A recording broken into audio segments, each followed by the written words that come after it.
Let's not pretend this is complicated, BC. 26 years, 2 kids. It counted for 26 years. It's been 11 since the divorce. I'm not trying to take anything from your children. I just think it's fair that Gregory's whole family is considered. That includes me. That includes Amara. Amara isn't even related to BC.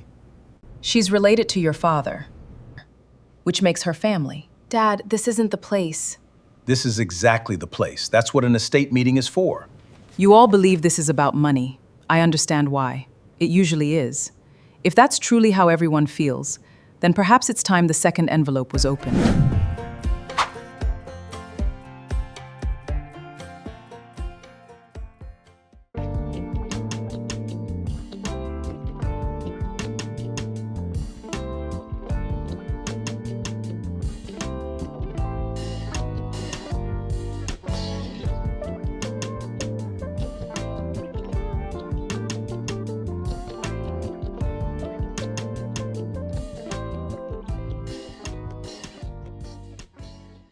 The conference room smelled like fresh coffee and old paper.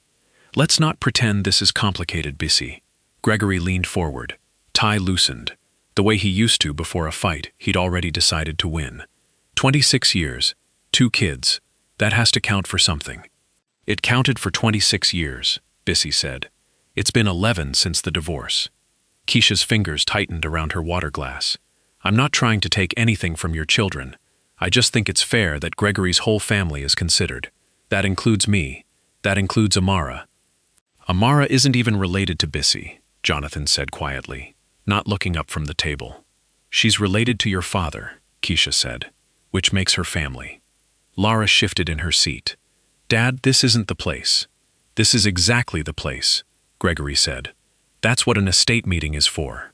Christina Okafor, seated at the head of the table, closed the folder in front of her without a sound. She had learned, over 18 years of practicing law, that the loudest voice in a room rarely carried the truth of it. BC had not raised her voice once. You all believe this is about money, she said finally, folding her hands. I understand why. It usually is. She looked at each of them. Gregory, Keisha, Lara, Jonathan. The way a woman looks at a photograph she has decided, at last, to stop revising in her memory. If that's truly how everyone feels, she said, then perhaps it's time the second envelope was opened. Christina reached for the folder again. No one in the room breathed. 11 years before that morning, Bissy Coleman had signed her divorce papers in a courthouse hallway with a pen that skipped twice, and she had thought, absurdly, I should have brought my own pen. It was the kind of thought that arrives when the mind refuses to hold the size of what is actually happening. 26 years does not end in a signature. It ends in installments, over months, sometimes years, in the small negotiations of who keeps the good blender and who tells the neighbors first. She and Gregory had married young, 22 and 24, in her mother's backyard in Charlotte, under a tent that leaked when it rained that afternoon, which everyone agreed later was a good omen because they'd danced anyway. He had been a structural engineer then, steady and serious. The kind of man who checked the locks twice and never once forgot an anniversary. She had taught middle school English and later moved into curriculum design, the kind of work that let her build something that would outlast her, quietly, in other people's classrooms. They built a life the way people build houses when they don't yet understand how much a house costs over time, with enthusiasm, with borrowed money, with the assumption that love was a foundation rather than a maintenance schedule. Lara came first, then Jonathan 3 years later. There were birthday parties, with sheet cakes from the grocery store, a minivan that Gregory swore he'd never drive, and drove for 9 years. A summer they couldn't afford a vacation, so they pitched a tent in the backyard instead, and called it Camp Coleman. If you had asked Bissy, in year 15, whether she was happy, she would have said yes without hesitation. She would have been telling the truth, and she would have been leaving something out. The particular exhaustion of being the one who remembered everything, scheduled everything, forgave everything first. Gregory was not a cruel man. He was, in the specific and common way of men raised to believe providing was the whole of the job, a man who mistook presence for participation. The end did not arrive as a single betrayal. It arrived as a slow subtraction, of conversation, of curiosity, of the small daily proof that two people were still choosing each other. By year 24, they were roommates who shared a mortgage and a surname. By year 26, they were sitting across from a mediator, dividing furniture with more care than they'd divided their attention in the years before. "I don't hate you," Gregory had told her, the week the papers were finalized. "I just don't know when we stopped being a team." "Somewhere around year 19, Bisi said. "I noticed. I don't think you did." He hadn't argued. That, more than anything, told her she was right. She did not remarry. She did not, for the first 2 years, particularly want to. She used the alimony sparingly, the way she used most things, and put the bulk of the settlement into a modest but well-chosen portfolio. A colleague's husband, a financial planner named Otis, helped her structure. She sold the house in year 3, not out of bitterness, but because it had become a museum of a life she no longer lived in, and bought a smaller place, with good light and a garden she actually had time to tend. Gregory remarried 4 years after the divorce, to a paralegal named Keisha Odom, 12 years his junior, sharp-eyed and unapologetically protective of the family she was building. Keisha had a daughter from a previous relationship, Amara, then 9 years old, and within 2 years, she and Gregory had a son together, Malik. Bisi met Keisha exactly twice in those early years. Once at Lara's college graduation, where they exchanged the careful pleasantries of women who understand they will never be friends, but have agreed not to be enemies. And once at Jonathan's 25th birthday, where Keisha had complimented her dress with a warmth that felt, to Bisi's surprise, entirely genuine. Bisi did not resent Keisha. She recognized, in her, the particular fierceness of a woman building a family from uncertain ground, and she remembered, dimly, what it had felt like to want a home so badly you'd defend it before anyone threatened it. What Bisi did not know, what almost no one knew, was how much quiet ground had shifted beneath the family in those 11 years. She had learned, through Lara, in year 6, that Amara had been diagnosed with a kidney condition that required specialized treatment, not fully covered by Gregory and Keisha's insurance. She had learned, because Lara mentioned it in the offhand way young people mention things that terrify them, that the medical bills had put real strain on the household, the kind of strain that shows up in a marriage as short tempers and skipped birthdays, not as anything anyone says out loud. Bisi had not told anyone what she did next. She had contacted the hospital's billing office directly, set up a private payment arrangement under a name that traced back to a small family trust she'd established years earlier for exactly this kind of quiet purpose, and paid down the balance over 18 months. Keisha believed, to this day, that a hospital charity fund had covered it. Gregory never asked questions once the calls from collections stopped. 2 years later, when Jonathan mentioned that Amara, bright, ambitious, accepted into a competitive nursing program, was going to defer enrollment because the family couldn't cover the gap between financial aid and tuition, Bisi had done the same thing again. A private scholarship, funded anonymously through a community foundation in Charlotte, with eligibility criteria specific enough that only one applicant in the region could possibly qualify. She had not done this to be discovered. She had done it because she remembered what it felt like, at 22, to almost not finish her own degree for lack of $400, and because Amara was, whatever the paperwork said, a child who had grown up adjacent to her own children's lives, present at holidays, present in photographs, present in the fabric of a family that had never stopped being tangled together, even after the marriage ended. She told no one, not Lara, not Jonathan, not even Otis, who managed the trust and knew only that certain disbursements were confidential by her instruction. By year 9, Bisi had begun thinking seriously about her estate, not because her health had changed, but because she had watched, at 51, a close friend die suddenly, and leave behind a will so vague it had fractured her friend's family for years afterward. Bisi did not want that.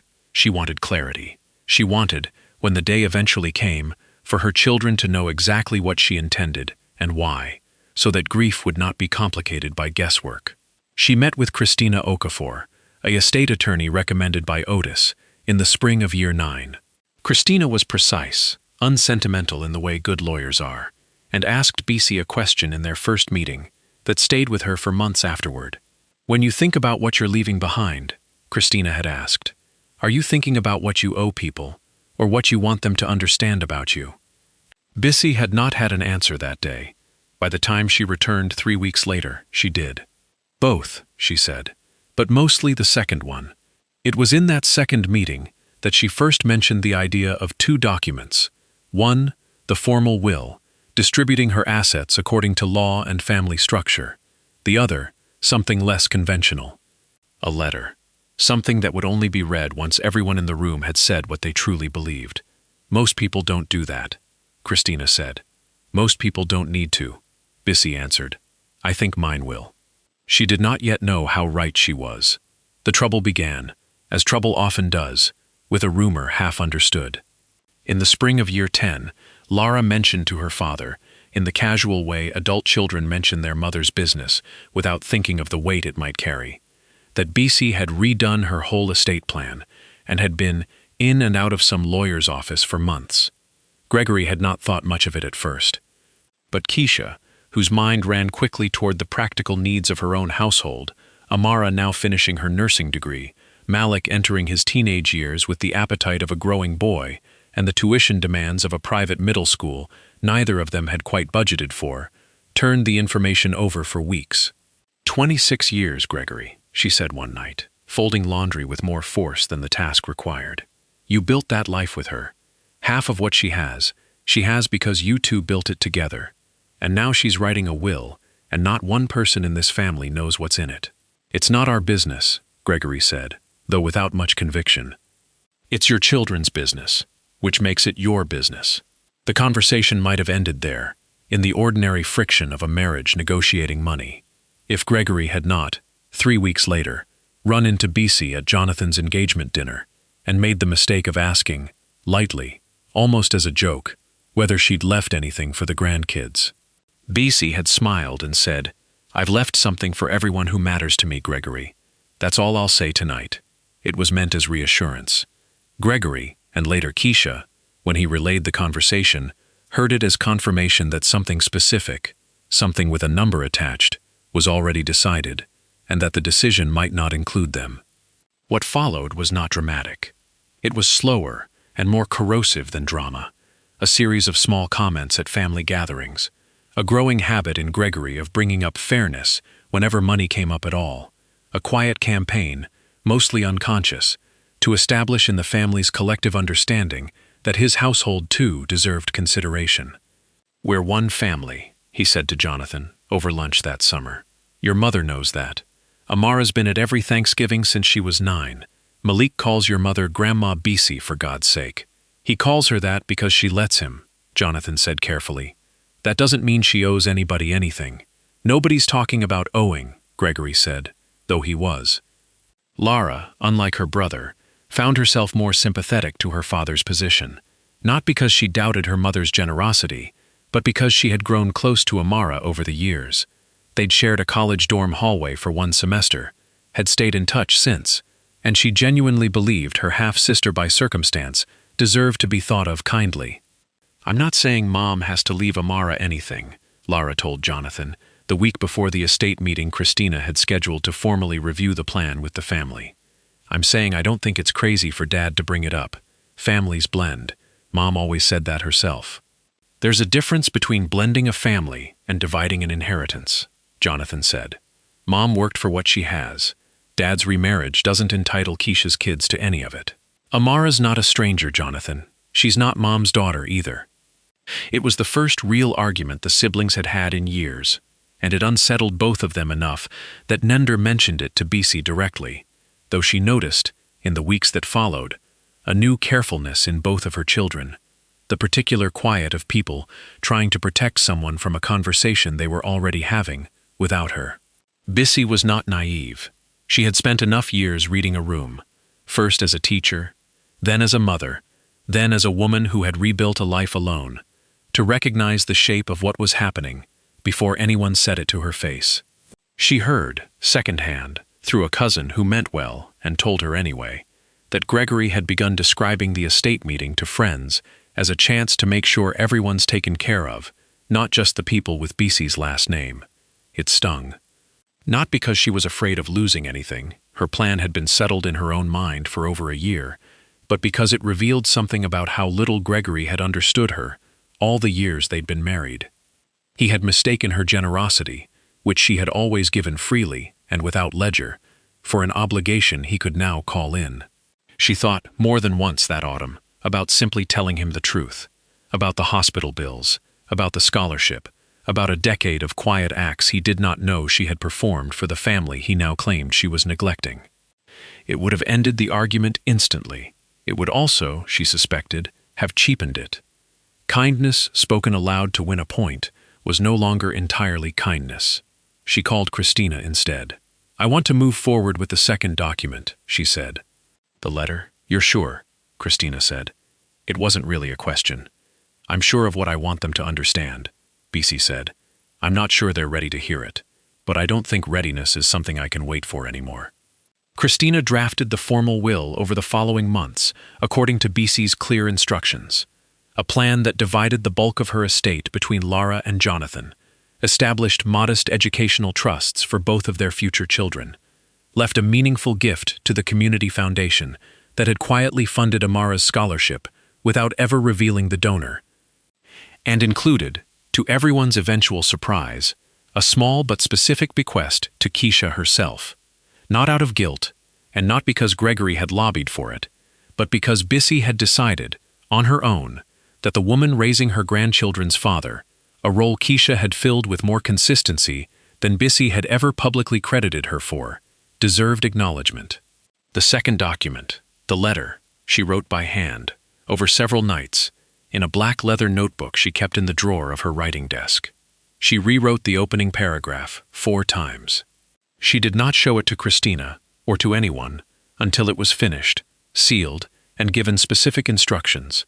It was to be opened only in the presence of the full family, and only after everyone present had said, honestly, what they believed they deserved. "That's an unusual condition," Christina said, when BC delivered the sealed envelope to her office in December. "It's not for drama," BC said. "It's because I want them to hear themselves first. People understand a mirror better after they've already spoken into it." The meeting was scheduled for the second week of February in Christina's downtown office, ostensibly a routine estate review. BC told her children only that it was time to go over some paperwork together as a family.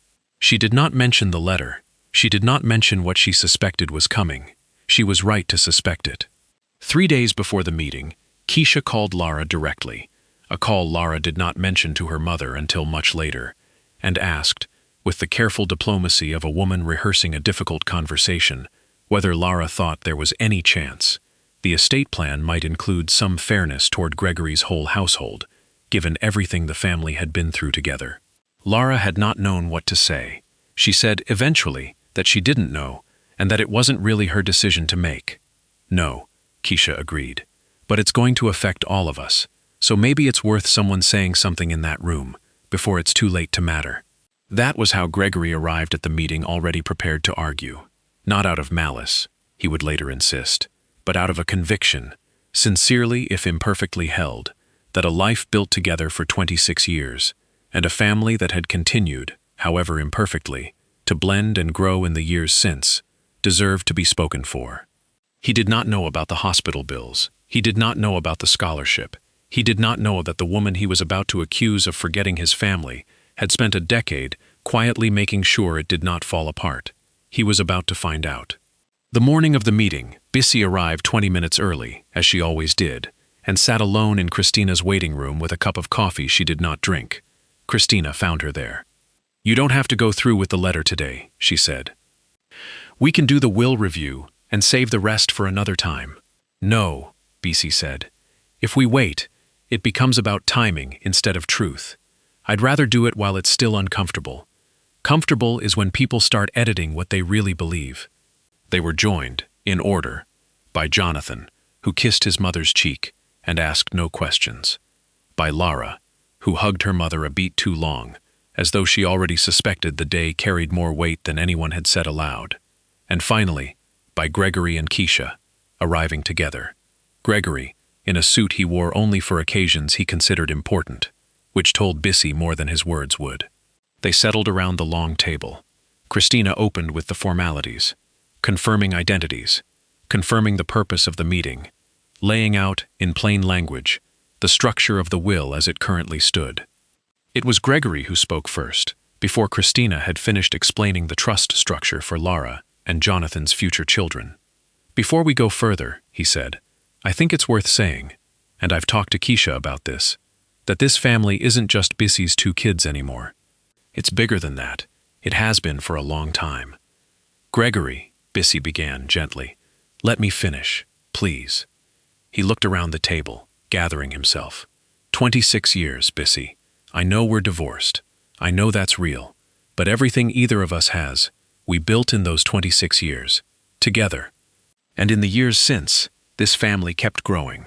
Amara, Malik, kids who love you, who call you grandma, who have been at every holiday you've hosted. I'm not asking you to leave them everything. I'm asking you to see them as part of what you're leaving behind, not as outsiders to it. Keisha reached over and took his hand. "I know this isn't easy to hear," she said to Bisi, her voice steady, but not unkind. "I'm not trying to take anything from Lara or Jonathan. They're wonderful, and they deserve everything you've built.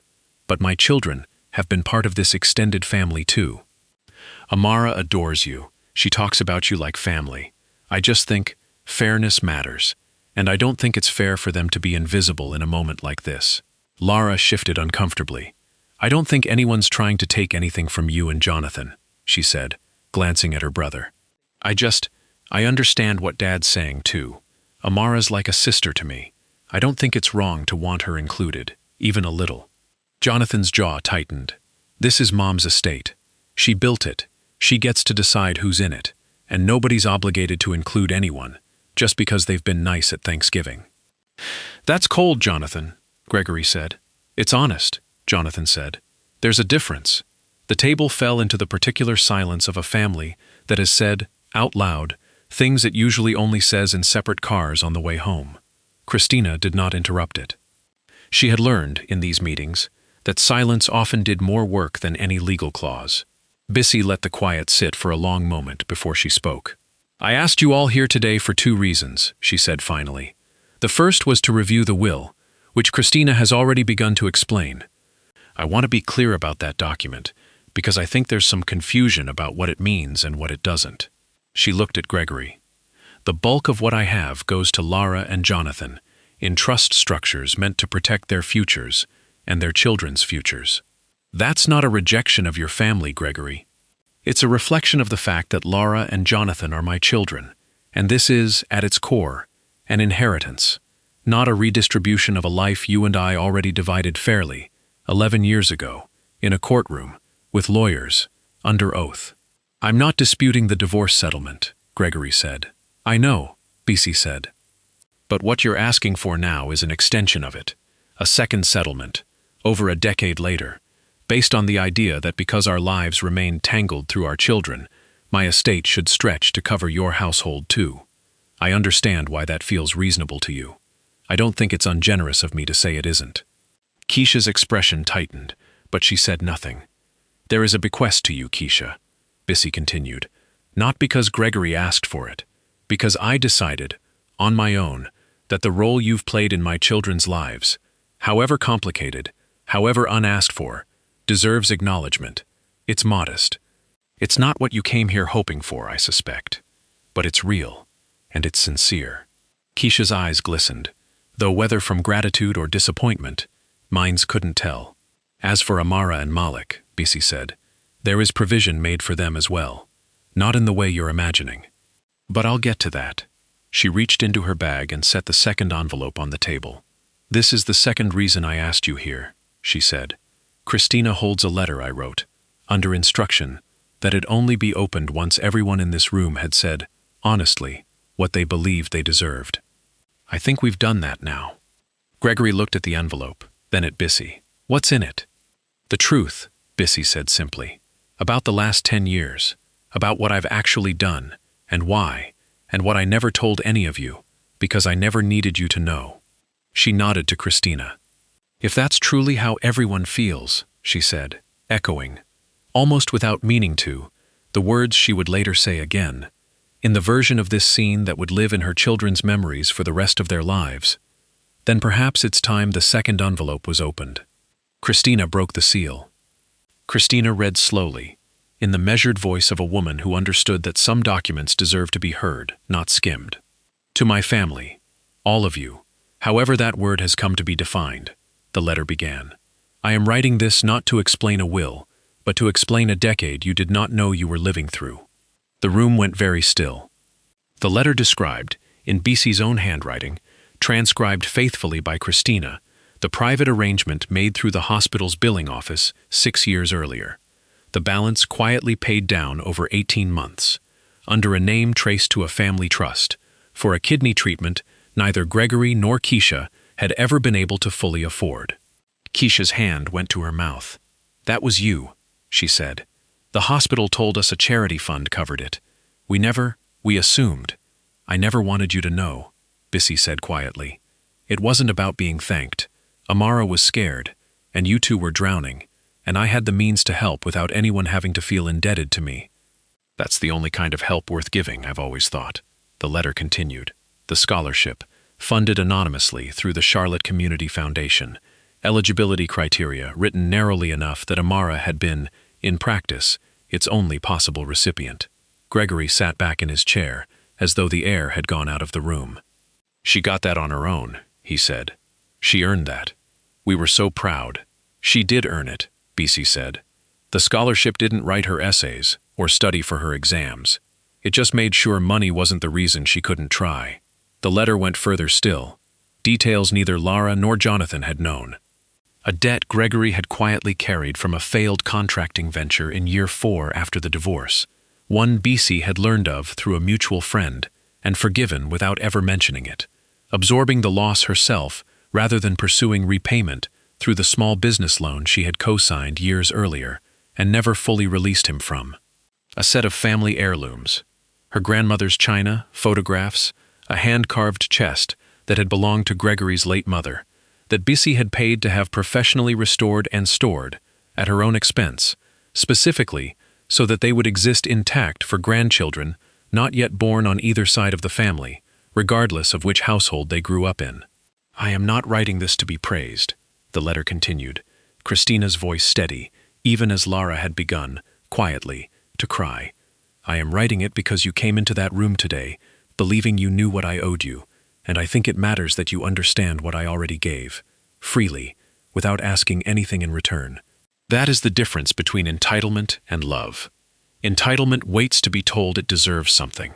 Love simply gives, and lets the giving stay quiet, because it was never about being seen. My estate is not a scoreboard for 26 years of marriage, or for a decade of blended holidays. It is the last expression of my values that I will be able to make. I have chosen to leave the greater share to Lara and Jonathan because they are my children, and that is not unkind. It is simply true, in the way that some truths are allowed to be both loving and limited. I have chosen to leave something for Keisha because she has shown up, consistently, for a family that did not owe her consistency. I have chosen not to leave a direct share to Amara or Malik, not because I love them less than you believe I should, but because I have already spent a decade making sure they never had to know they needed anything from me at all. That, to me, is worth more than any inheritance. I hope, someday, you'll agree. What I want you to take from this room today is not guilt and not gratitude. I want you to take the understanding that a family is not a ledger. It is a series of choices, made quietly, by people who decide, again and again, to show up for each other without needing the world, or even each other, to know. I love all of you. That has never once been in question. What was in question, today, was whether you understood what love actually costs, and what it actually looks like, when no one is watching to give credit for it. With everything I have, Bissy. Christina set the letter down. No one spoke for a long moment. It was Gregory who broke the silence, his voice rougher than Bissy had heard it in years.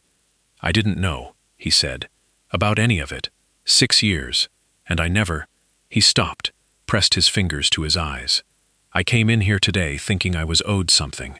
I don't know what to say to that." "You don't have to say anything," BC said. "I didn't write it so you'd apologize. I'm still going to," he said. "I'm sorry. For today, and for not seeing you clearly a long time before today." Keisha reached across the table, not toward Gregory, but toward Bisi, a small, uncertain gesture that Bisi met halfway. "Thank you," Keisha said, "not for the money, for not making her feel like charity. She never knew. She still doesn't have to." "She doesn't," Bisi agreed. "That was always the point." Lara wiped her eyes and looked at her mother with an expression Bisi hadn't seen since Lara was small enough to believe her mother could fix anything. "I'm sorry too," she said. "I should have trusted you, instead of trying to referee everyone else's fairness." "You were trying to hold your family together," Bisi said. "That's not a fault. It's just going to take you longer than you'd like to learn that you can't hold it together by handing out pieces of me." Jonathan said nothing for a while, staring at the closed notebook Christina had set beside the letter. Finally he asked, "Did you ever think about telling us, any of it, before today?" "Every year," Bisi admitted. "I decided against it every time. I didn't want the giving to become a performance. I wanted it to just be true, whether or not anyone ever found out." She looked around the table, at all of them. Gregory older and humbled, Keisha softened, Lara raw with a new kind of understanding, Jonathan quiet in the way he got when he was recalculating something he'd believed for a long time. "I suppose I wanted, today, for you to finally see the whole picture, not because I needed credit, because I needed you to stop measuring love in the wrong currency." The meeting ended without resolution in the dramatic sense. No reconciliation speech, no group embrace, no tidy bow.